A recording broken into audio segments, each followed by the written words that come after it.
بسم اللہ الرحمن الرحیم۔ حضرت ام ایمن رضی اللہ تعالیٰ عنہ، یہ حضرت عبداللہ جو محبوب کے والد گرامی ہیں، حضرت عبداللہ رضی اللہ تعالیٰ عنہ کی آزاد کردہ کنیز تھی۔ حضرت آمنہ کی بھی انہوں نے خدمت کی، نبی کریم کو دودھ بھی پلایا۔ مکہ مکرمہ سے ہجرت کر کے لوگ مدینے آئے تو یہ بھی آئی تھی، تو جن لوگوں کو نبی پاک صلی اللہ علیہ وسلم نے بھائی بھائی بنایا تو انہوں نے پھر اپنی جائیدادیں آدھی دے دی تھی، آپ نے سنی ہوئی یہ بات۔ حضرت ام ایمن کو بھی ایک باغ ملا، جب خیبر کے علاقے فتح ہو گئے، بنو نذیر بنو قریظہ کی جائیدادیں آ گئیں، تو نبی پاک صلی اللہ علیہ وسلم نے صحابہ سے فرمایا کہ یہ جو مہاجر ہونا، اب یہ تم جائیدادیں لے لو اور اپنے انصار بھائیوں کی زمینیں واپس کر دو۔ سب نے واپس کر دی۔ حضرت ام ایمن کو ایک باغ ملا ہوا تو حضور نے فرمایا آپ بھی واپس کر دیں، بوڑھی تھی، رضائی والدہ تھی، آپ بھی واپس کر دیں۔ کہنے لگی میں تو نہیں کرتی، میں تو نہیں کرتی۔ اب نبی پاک کو کوئی انکار کر سکتا ہے؟ میں نہیں کرتی، مجھے تو پیار ہو گیا۔ حضرت عائشہ صدیقہ رضی اللہ تعالیٰ عنہ کہنے لگی ام ایمن آپ حضور کو انکار کر رہی؟ محبوب فرمانے لگے عائشہ آپ بیچ میں نہ بولے، میں جانوں اور ماں جانے۔ حضرت عائشہ کہتی ہیں میں اس حسن کے قربان جاؤں، حضور منا رہے ہیں، نبی کریم اللہ کرے آپ کو سمجھ آئے۔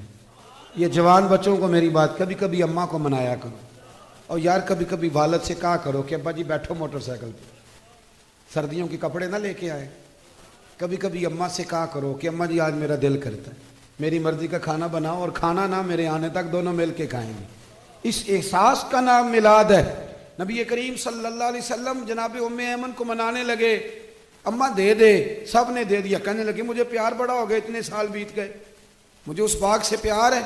حضور حضرت ام ایمن کو ساتھ لے کے گئے، پہلے ایک باغ دکھایا، کہنے لگی میں نہیں یہ لیتی، پھر دوسرا دکھایا، یہ بھی نہیں لیتی، چوتھا باغ دکھایا تو کہنے لگے یہ ملے تو میں دے دوں گی۔ محبوب فرمانے لگے الحمدللہ الحمدللہ، انصاری کا باغ بھی واپس ہو گیا ہے اور میری اماں بھی راضی ہو گئی۔ دونوں بات تھوڑا سا نا پیار۔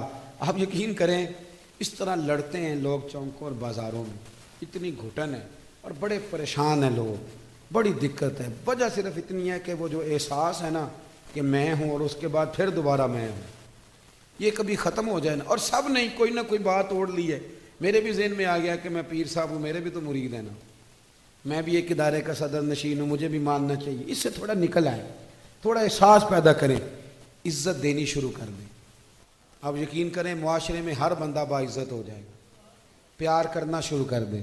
آپ یقین کریں معاشرے سے ساری نفرتیں ختم ہو جائیں، آپ ایک دوسرے کو خوشبو بانٹنی شروع کر دیں، یقین کریں ہر تعفن ہر بیماری دور ہو جائے گی۔ ہمسائے کا دروازہ صاف کرنے کا ارادہ کر لو، اللہ کریم ہمارے گھروں کو بھی صفائی عطا کر دے گا۔ میں اپنے دوستوں سے کہا کرتا ہوں، ایک صاحب ایک دفعہ آئے، کہنے لگے بڑے علاج کرائے، بڑے تعویذ لیے لیکن اللہ نے اولاد نہیں دی۔ تو میں نے کہا یار اگر نہیں نہ دی تو پھر اللہ کی حکمت ہے، بھائی کے بچے ہیں، بہن کے ہیں، کہنے لگے ہیں۔ تو میں نے کہا ان کو اپنے بچے سمجھ لو، وہ تو اپنے ہی بچے ہیں نا۔ احساس کی بات ہے نا، آپ احساس کر لیں۔ آپ یقین کریں ایک بزرگ تھے تو ان کے پوتے بیاہنے کے قابل ہو گئے تھے، وہ بڑی فکر کرتے تھے گھر کی، تو ان کے بچے مجھے کہنے لگے ابا جی فکر سے بیمار ہیں، انہیں سمجھائیں۔ تو میں نے کہا بابا جی آپ چھوڑ کیوں نہیں دیتے؟ کہنے لگے بچپن سے ہی فکر والا ہوں، ماں باپ کی بڑی کی ہے، بہن بھائیوں کی بھی بڑی کی ہے، اولاد کی بھی بڑی کی ہے، جب تک زندہ ہوں فکر ہی کرتا رہوں۔ میرا دل کرتا ہے میری زندگی میں پوتے پوتیاں بھی اپنے اپنے گھر والے ہو جائیں۔ تو اگر تو احساس ہو گیا تو پھر تو بڑی بات ہے، نہ ہوا تو نہ ہوا۔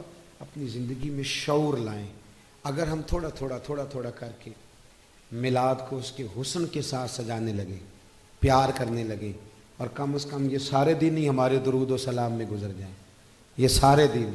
اور اگر 12 ربیع الاول شریف کو بھی کسی نے 5 نمازیں نہ پڑھی تو پھر شکوہ کرنے والا شکوہ تو کرے گا نا، اور صحیح کرے گا کہ وہ نماز جس کے بارے میں نبی پاک نے فرمایا نماز پڑھو گے تو میری آنکھیں ٹھنڈی ہو جائیں گی۔ تو میں نماز پڑھ کے بھی تو انسان نبی کریم کو راضی کرتا ہے نا۔ بہت ساری چیزوں کو آپ حدود میں لائیں۔ آپ کے شہر کا مجھے نہیں پتہ، میں نے اپنے شہر میں دوستوں سے ہاتھ باندھ کی گزارش کی ہے، ہاتھ باندھ، باقاعدہ ہاتھ باندھ کے میں نے کہا تھا مہربانی کرو عورتوں کو ماڈل دیکھنے نہ لانا، ہم پہ رحم کھاؤ۔ یہ کون سا میلاد ہے کہ آپ بیویوں کو موٹر سائیکل پہ بٹھائیں اور بے پردگی کرے راتوں؟ یہ کون سا میلاد شریف؟ مہربانی کرنا۔ اور کسی اگر میلاد میں کوئی غیر شرعی حرکت ہوتی ہے تو یاد رکھنا وہ میلاد سے حضور راضی نہیں ہوں گے، بلکہ نبی کریم علیہ السلام گریبان تھامیں گے اور سوال کریں گے کہ میرے نام پر یہ دھما چوکڑی، اتنا بڑا ظلم۔ مہربانی فرمائیں، بالکل دائرہ شریعت کے اندر، بالکل۔ اور میلاد میں وہی کام کریں جو ہمارے بزرگوں نے ہمیں دیے ہیں۔ سب سے پہلے تلاوت ہوتی ہے، اس کے بعد نعت شریف کے بعد بیان، اور بیان کے بعد سلام، اور سلام کے بعد، اور آپ کسی کے سامنے یہ والا میلاد پیش کریں گے تو میں ذمہ داری سے کہہ رہا ہوں کہ اس میں سے کوئی چیز ایسی نہیں جس پہ کوئی ناجائز کہہ سکے۔ نہ قرآن پڑھنا ناجائز ہے، نہ نعت پڑھنا، نہ تقریر کرنا ناجائز ہے، نہ محبوب پہ درود و سلام بھیجنا، کوئی ایسی چیز نہیں۔ لیکن بہت اندر رہ کے، اور وہ جو لوگ سیاستدانوں کے نعرے لگاتے ہیں اور سیٹھوں کے جلسوں میں جاتے ہیں، ان سے بھی میری گزارش ہے کہ اگر وہاں کے لیے وقت نکل سکتا ہے تو پھر مہربانی کرنا میلاد کے جلوس میں بھی سب سے اول صفوں میں نظر آنا، اول صفوں میں نظر آنا، اور میلاد کی محفلوں میں بھی ذرا آگے آگے دکھائی دینا۔ دعا کرتا ہوں جو میں کہہ سکا اللہ قبول فرما لے، جہاں بھول گئے اللہ ہم سے درگزر فرمائے۔ اللہم صلی علی سیدنا و مولانا محمد معدن الجود والکرم وعلیہ وبارک وسلم۔ اللہ ہمارا حاضر ہونا قبول فرما، دین کے کاموں میں اخلاص عطا فرما، ریاکاری، بناوٹ، تصنع، ذاتی شہرت، ذاتی مفادات سے محفوظ فرما، ہمارے گناہ معاف فرما، ہماری غلطیوں سے درگزر فرما۔ اللہ نفع والا علم عطا فرما، اخلاص والا عمل نصیب فرما۔ محبوب کے میلاد کا صدقہ امت مسلمہ کے حق میں رحمت والے فیصلے فرما۔ 80 لاکھ کشمیری ظلم کی چکی میں پس رہے ہیں، مالک ان کی مدد فرما۔ سالوں بیت گئے پر برما کے مجبور ابھی بھی خیموں میں رہتے، اللہ ان کی مدد فرما۔ فلسطین کا لوگ ذکر کرنا ہی چھوڑ گئے، اللہ ان بیٹیوں پہ رحم فرما۔ عراق پہ، افغانستان، لیبیا پہ روز بم برستے، اللہ محبوب کریم کی تشریف آوری کا صدقہ امت کے حال پہ رحم فرما۔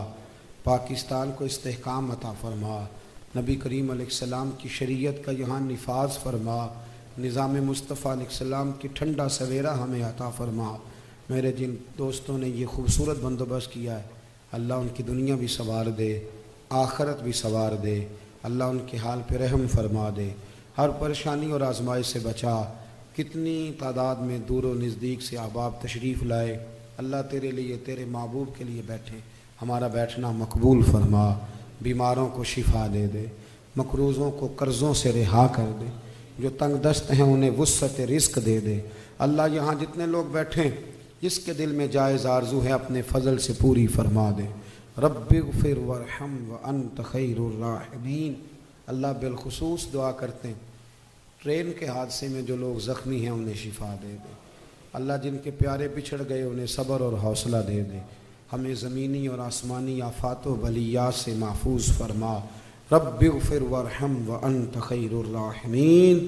وصلی اللہ تعالی علی حبیبہ سیدنا و مولانا محمد۔ السلام علیکم۔